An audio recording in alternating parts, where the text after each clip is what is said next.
Go inside the Crimson Tide with your hosts Rodney Orr and Gary Harris, keeping you informed on everything Alabama. And now, Tider Insider TV. Another NFL draft dominated by former Alabama football players. Imagine that. Four Crimson Tiders taken in the first round in Dallas, led by Mika Fitzpatrick, chosen 11th overall by the Miami Dolphins. There were 12 Alabama players drafted total in the 7 rounds. That breaks a school and SEC record for the most Crimson Tide players drafted and the most SEC players taken in a 7-round draft. How about that? Good evening, everybody, and welcome in to Tider Insider TV, presented each and every week by Buffalo Rock Bottling Company, alongside Rodney Orr from TiderInsider.com. I'm WVUA 23 Sports Director Gary Harris, and tonight, again, I'm on a roll with the Pepsi Zero Sugar, so we're going to just stay with it. If something works for me, I will still change it up from time to time, because with Pepsi, I can't just stick to one, but right now, this is my favorite, because it's got max taste and 0 calories. And I think no matter where you're from, that's a pretty good combination, right, Rod? That's a great combination. Pick up some great Pepsi products the next time you're at your local grocery store or convenience store. And Buffalo Rock has been with us a long time, and we sure appreciate it. All right, Rod, Calvin Ridley was the 4th Alabama player drafted. He was taken with the 26th overall pick by the Atlanta Falcons. That sets the Falcons up with 2 former Bama receivers, Ridley and, of course, Julio Jones. And in a video posted by the team, Ridley talked with Falcons Vice President of Player Affairs Kevin Winston about his dream and really something he'd like to see happen with him and Julio with the Falcons. You can toss that thing? I can toss that thing? I can From toss 18 to 11? Before flick it about to you? 2, give me a reverse. Okay. 11 go deep, and I give it to him. Is he just blowing by him? Or do you need him to do a stutter to make sure that your arm can get it to where it needs to be at? Nah. Is this a go? Just go, Julio. I'm going to throw it early. Okay. So I don't mess. Early? I'm going to have You got to go get it? So I don't mess him up. Okay. Because he's going to be in the right spot. I just got to put it there. Can you think about Mohamed Sanu, Julio outside, and then Ridley in the slot? And Steve Sarkisian calling the play. Well, he's going to be a better play caller, I think, this year, adding Ridley. That's a scary thought for NFL teams. And Matt Ryan, the quarterback, and those running backs, Falcons could be scary. Rodney Daron Payne was the 2nd Alabama player taken, 13th overall by the Redskins. Later in the draft, Sean Dion Hamilton was also picked by Washington, making it 4 Alabama players taken in the last 2 drafts by the Redskins. At his introductory press conference, Payne was asked about his Alabama teammates. Yeah, I think they're a little bit more excited than me. But yeah, it should be a lot of fun. I know just being able to come in and I already have some guys I know that I think it's gonna help with me just getting in and trying to get everything. They'll help me out with little things and just guide me in the right direction. So I'm blessed for that. Yeah, that Redskins defense is going to look a lot like an Alabama defense. Also, Rodney, there are now several NFL teams that have multiple Alabama players. The Redskins, the Ravens drafted 2 more, the Falcons, the Titans, the Patriots, and others. How about these Alabama fraternities now coming together in the pros? I mean, obviously, your goal is to just have a team draft one of your players, but now multiple Alabama players on multiple NFL teams. That's a pretty neat thing. In fact, I think there's only like 2 or 3 teams right now who don't have an Alabama player, so it's a pretty big deal. You know what it reminds me of is back in the late 70s, early 80s when the Miami Dolphins had all those Alabama players, Tony Nathan, Dwight Stevenson, Bob Baumhauer, Don McNeil. That used to be the Alabama team in the NFL kind of, Gary, and I think when you look at it now, there's several. Obviously, when you look at that Washington Redskin defensive line with Daron Payne, also with Jonathan Allen, and then you've got Ryan Anderson, and you mentioned Sean Dion Hamilton. Hopefully he has a great opportunity to make the team as well. So, it's really good to see Alabama. And listen, this pays off greatly in recruiting. Mm-hmm. There's no question about that. Well, yeah. I mean, what do guys want to do? They want to play for national championships and they want to get to the NFL. That's right. And you do both. And then Daron Payne, I think the Redskins truly get a special player to be 6'2.5", 311 pounds, and move the way he does and stuff the run, and then also affect the quarterback from the middle of the defensive line to keep a quarterback from stepping up. I think he has a chance to be an all-pro player. I don't think there's any question about it, Gary. And I thought his best football last year was in the biggest games late in the season against, obviously against Clemson and Georgia. What about Calvin Ridley to the Falcons? He dropped down probably lower than he expected to go, 26th overall, still a first-round pick. But I think, again, sometimes it's not about where you go, it's about who you go to. Right. And I just think with having Julio Jones, who I think is the best receiver in the game, plus Mohamed Sanu, boy, he's going to get some mismatches in coverage. And with his ability to catch the ball and run with it, I think short, little 6-7 yard completions could turn into 34 yard gains. He's so quick. And there you're watching highlights from the Mississippi State game, I think it was, where he was the difference in that game, no question about it. He just has that ability, the big playability, Gary. And, I know his numbers were down a little bit this year. I don't think that was necessarily the reason he slipped. I really think what hurt him might have been the fact that some teams probably question his explosiveness. When you look at, I think the broad jump and the vertical jump weren't very good. Now, again, I'm not saying that they should put that much stock in those things, but I think sometimes they do. Rashaan Evans, the Titans moved up to 22 to get him because I think the Patriots were planning on taking him at 23. So a good move by the Titans. But this is another guy who just he checks off all the check marks as far as character, as far as a football player, intelligent, articulate. I just think he brings a lot to a team. And Mike Vrabel is a new head coach there, former linebacker himself. I'm excited about seeing Rashaan Evans so close to home playing in what I think will be a very stout Tennessee defense. And reunited with Derrick Henry, who's on the offensive side. And, Gary, when you look at Rashaan, obviously he was a 5-star player when he was recruited out of high school, but he was a guy that really, when in high school, they just lined him up on the edge and turned him loose. When he came to Alabama, this is what part of the process, a big part of the process, is development. And I think when you look at Rashaan Evans, Gary, he's a poster boy for that because here's a guy that had to learn to play the linebacker position. He hung in there. He trusted the process. And I think, as you see, as it went along, he ended up an All-American and a first-round draft pick. And just a real quick thought on the first-rounder for the Tide, Minkah Fitzpatrick, 11 to the Dolphins. Minkah, another one of these guys like Rashaan Evans, who is addition to your team, not just on the field, but what he'll bring to the community and from a PR standpoint as well. Yeah, I mean, this guy, geez, we've talked about this before, Gary, off the air. He may be the greatest defensive back that's ever played here. I think certainly he qualifies to be among the top ones. There's no question. I mean, from day one, and you mentioned, great off the field, carries it over on the field, can do everything, and did everything from the very first, initially once he got here. He started playing really, big-time football as a true freshman right off the bat, and he wasn't an early enrollee. He got here in June. So I think that Minkah Fitzpatrick's going to be a great NFL player. Yeah, 12 draftees, I said a record, 5 more free agent signees. That's 17 players that are going to have an opportunity from this past Alabama team to make it in the NFL. Well, from guys moving to the next level to guys moving from high school to this level. Alabama picked up a 2019 commitment this afternoon. 4-star linebacker Kevin Harris out of Grayson High School in Loganville, Georgia. And over the weekend, the Tide added offensive lineman Amari Kite, high school teammate of Talia Tagovailoa at Thompson High School in Alabaster. What are your thoughts on these two recent additions to Alabama, vaulting them back, I see, to the top of the recruiting rankings at number 1?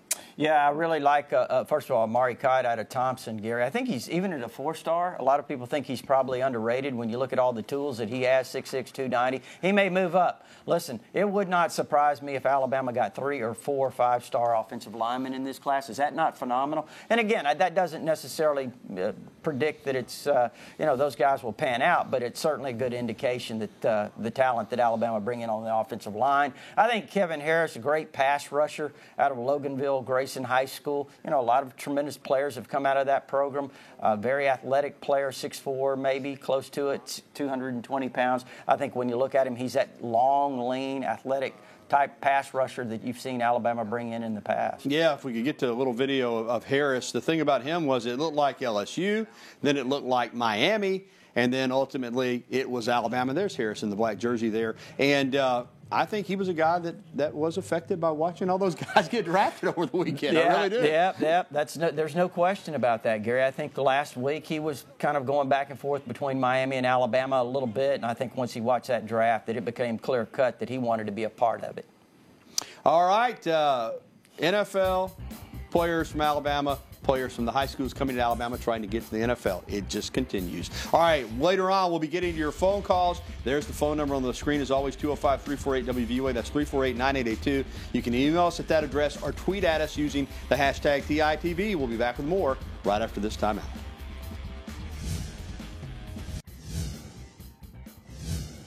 The most important thing was going to Alabama, playing for Coach Prime.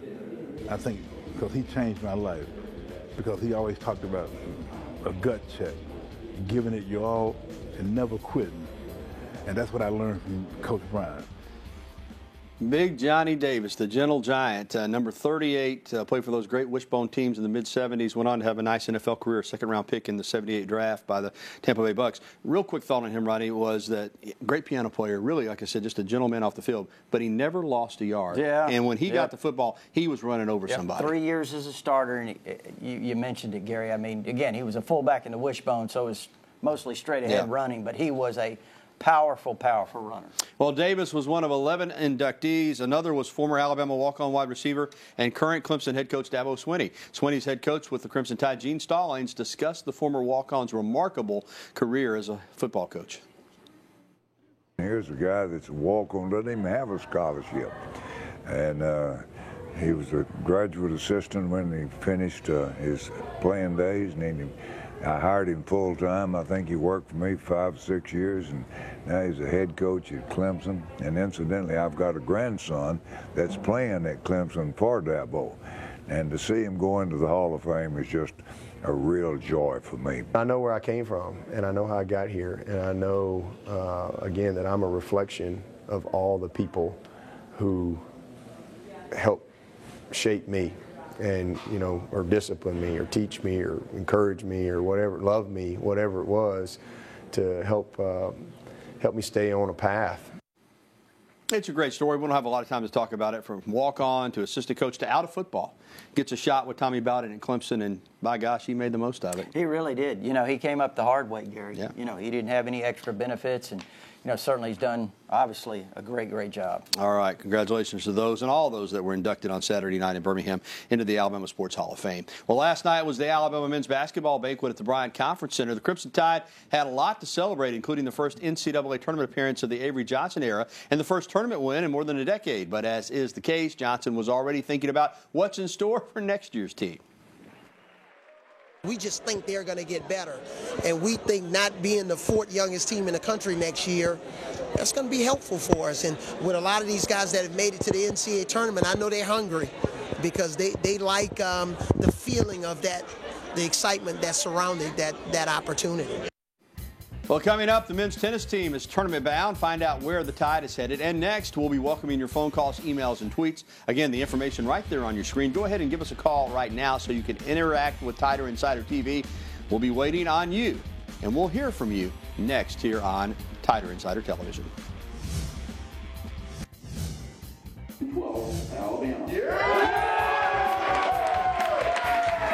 Tennis team is headed to the NCAA tournament. Alabama will play Tulane in the Tallahassee Regional. Congratulations to the Alabama men's tennis team. And welcome back to Tider Insider TV alongside Rodney Orr. I'm Gary Harris. Let's head right to the phone line. Stephen is first up in Northport. Welcome into the program, Stephen. All right. Thank you, guys. First of all, I want to say those shirts are beautiful again tonight. Thank you, Stephen. I got one statement and 2 questions real quick. Okay. My first statement I want to say is, Alabama fans, don't worry about our baseball team. This coach and his staff is going to be like Jim Wells. I think just a little better. We're going to be fine. It's very soon. Okay, first question. Undrafted players that sign in the with NFL teams, what percentage makes the roster, even on practice squads or on the regular roster? And second question, how many players like Tua are injured on Alabama, and what's the schedule for the comeback? Roll Tide. Okay. Thank you, Stephen. On the percentage of players that are undrafted that sign and make teams, I couldn't tell you. And that's the kind of thing I'd have to research. We'll say this. There are a number that do. And, you know, once you get into training camp, whether you're drafted or undrafted, they're going to evaluate you. And if they think you'll help their football team, they'll sign you, whether as a regular roster player or as a practice squad player. So getting the opportunity is the big thing. Clearly, if you're drafted, there's a little more of an investment there. But I wouldn't know the percentage. But I know there have been some great players. I'm not talking about just average guys, great players who went undrafted and became superstars in the NFL. They really have. And on the second part of his question, as far as the injuries, you know, I think most of the guys are expected back. back in time for fall camp. You've got Tua, obviously, Josh Jacobs, Matt Womack at right tackle. On the defensive side, you've got Anthony Jennings. I don't know, I may be missing someone off the top of my head, Gary, but those guys are all expected back. All right, thanks for the phone call, Stephen. Let's go. Let's stay right here in Tuscaloosa and talk to Fred. Fred, welcome into the program. How y'all guys doing? Doing well, Fred. What's up, man? All right, long time no hear. Yeah. I've been out away for a while. Yeah. My question is if Tua is the starting quarterback and Jalen comes in, will it be kind of like Chris League and Tim Tebow that have package for that? And what about Robinson, the local kid from Hillcrest, and the local kid Davis from Gardo? If they're going to play a lot this year, because I really like those two. I like Robinson running style, and I like Davis when he was in high school. Yeah, right, Fred. Well, let's get to it. On the quarterbacks, it's hard to answer that, I think, Rodney, because we just don't know yet. First of all, a starter has been not named. If both are here, if Saban plays both, I just think we're going to have to let this thing play out to see where it goes and how it develops. I just would hate to garner any. If Tua is the starter, I'd hate to say right now, well, I know Jalen's going to have a package. I don't know. I just think we have to wait and see. I think you're right, Gary. I think right now the best thing on the quarterback situation, Fred, and I know you want answers, and a lot of people do, but they're just not there right now. Again, it's a lot of speculation. So I think the best thing is probably to let it play out, as Gary said, into fall camp. And Brian Robinson, love him. Yeah. Love him. They love him. They just got a lot of great running backs, but he's going to find his playing time, Rodney. As far as Ben Davis, I know a lot of people continue to be concerned. He'll still just be in his third year, and he redshirted, so he'll be a sophomore. I still think there's work to do there, but I feel like he is going to play some football here. I think when you look at Brian Robinson, I think he's going to be a great player, Fred. I think he and Najee Harris are very similar. I think, you look at Brian Robinson, he has the size, he has speed, he has really good hands. We saw that. I think he had a great spring. As far as Ben Davis goes, again, Gary, development. He's only going to be a redshirt sophomore. We'll see what happens. Yeah, we will. But I'm with you. Fred, I like both those guys, too, and I like the fact that they're local players. All right, we're going to take a time out. If you're on the phone lines on hold, stay there. We'll get to you. We'll have more TITV with you, our Tider Insider Nation, right after this. There are teams that have the depth and the talent that we do. Our job is to get in the right state of mind to play the best we can when the gun goes off. The Alabama women's golf team opens up the NCAA tournament play at Tallahassee Regional next week. Bama is the top seed in the field. Also, the men will find out their destination tomorrow. Let's go right back to the phone lines. Johnny over in Bessemer has been patiently waiting to talk with us. Hey, Johnny, how are you? Gary, what's going on, man? Hey. Well, I come to AEA game, man. I didn't see you nowhere, buddy. Well, I went to the first half, and then I had to go do softball, brother. Yeah, I missed you. man, I enjoyed the AEA game, but the only thing, man, that quarterback, he holds the ball too long, man. He needs to get rid of the ball when somebody sacks him. Later, dude. All right. You have concerns about Jalen getting rid of the ball quicker? I'm sure that's something they'll continue to work with him on, Rod. Let's go to Trustful and talk with Bo. Bo, welcome into TITV. Hey, guys. I got a question for Rodney real quick. Okay. Rodney, you keep up with the team as well as anybody I know of, and I know it's early. Last year was kind of the disasters at a certain position. But just right now, the way you say it, Rodney, who do you see calling the defensive signals for the Tide this year? Well, Tosh Lapoise, obviously this will be his first opportunity, Gary, as a defensive coordinator. I think it's a great opportunity for him. He's had he's been in the program for a while. Obviously, he learned a lot, not only under Nick Saban, but under Kirby Smart and also Jeremy Pruitt over the last year or two. So, this is his opportunity. And I think certainly Nick Saban will be very involved in that as well, in the defensive staff when they put the game plan together. Who do you think on the field might be the player that handles okay. I'm sorry. I'm not sure. He might have been talking about the coaches too, but just to make sure. Yeah, that's a good question. I would look at it and probably say Mack Wilson off the top of my head. And I'm sorry if I misunderstood the question, but I do think it's probably be Mack Wilson. Yeah, Mack Wilson seems like he's in line for that.